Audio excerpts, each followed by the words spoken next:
We can all have a bad night of sleep, and that's perfectly normal.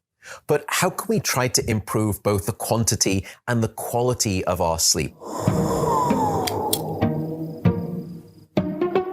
Here are 6 scientifically grounded tips for better sleep. The first tip is regularity. Go to bed at the same time and wake up at the same time. Regularity is king, and it will actually anchor your sleep and improve both the quantity and the quality, no matter whether it's the weekday or the weekend, or even if you've had a bad night of sleep. And the reason is because deep within your brain, you actually have a master 24-hour clock. It expects regularity and works best under conditions of regularity, including the control of your sleep-wake schedule. Many of us use an alarm to wake up, but very few of us use a to-bed alarm. And that's something that can be helpful. The next tip is temperature. Keep it cool. It turns out that your brain and your body need to drop their core temperature by about 1 degree Celsius or around 2 to 3 degrees Fahrenheit in order to initiate sleep and then to stay asleep. And this is the reason that you will always find it easier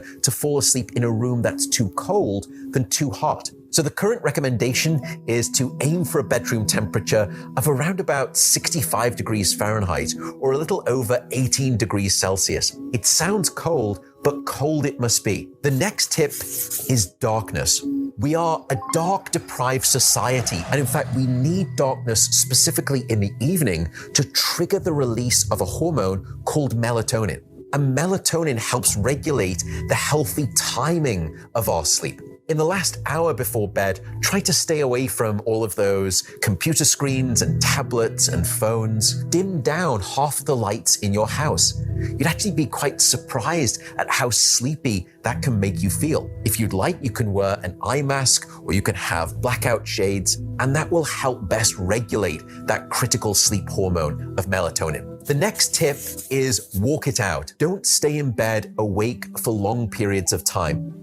And the general rule of thumb is if you've been trying to fall asleep and it's been 25 minutes or so, or you've woken up and you can't get back to sleep after 25 minutes, the recommendation is to get out of bed and go and do something different. And the reason is because your brain is an incredibly associative device. The brain has learned the association that the bed is this trigger of wakefulness, and we need to break that association. And by getting out of bed, you can go and do something else. Only return to bed when you're sleepy. And in that way, gradually, your brain will relearn the association that your bed is this place of sound and consistent sleep. The 5th tip is something that we've actually already spoken about in detail in this series, which is the impact of alcohol and caffeine. So a good rule of thumb here is to try to stay away from caffeine in the afternoon and in the evening, and certainly try not to go to bed too tipsy.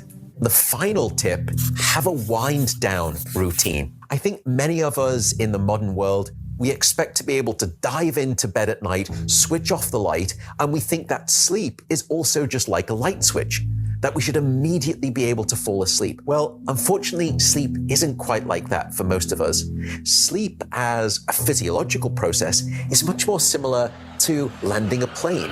It takes time for your brain to gradually descend down onto the firm bedrock of good sleep. In the last 20 minutes before bed, or the last half an hour, even the last hour, disengage from your computer and your phone and try to do something relaxing. Find out whatever works for you, and when you have found it, stick to that routine. The last thing I should note is that if you are suffering from a sleep disorder, for example, from insomnia or sleep apnea, then these tips aren't necessarily going to help you. If I was your sports coach, I could give you all of these tips to improve your performance.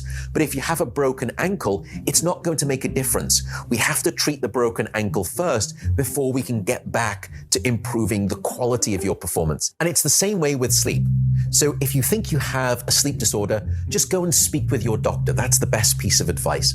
Where do we stand then in all of this conversation about sleep? Well, I think the evidence is clear.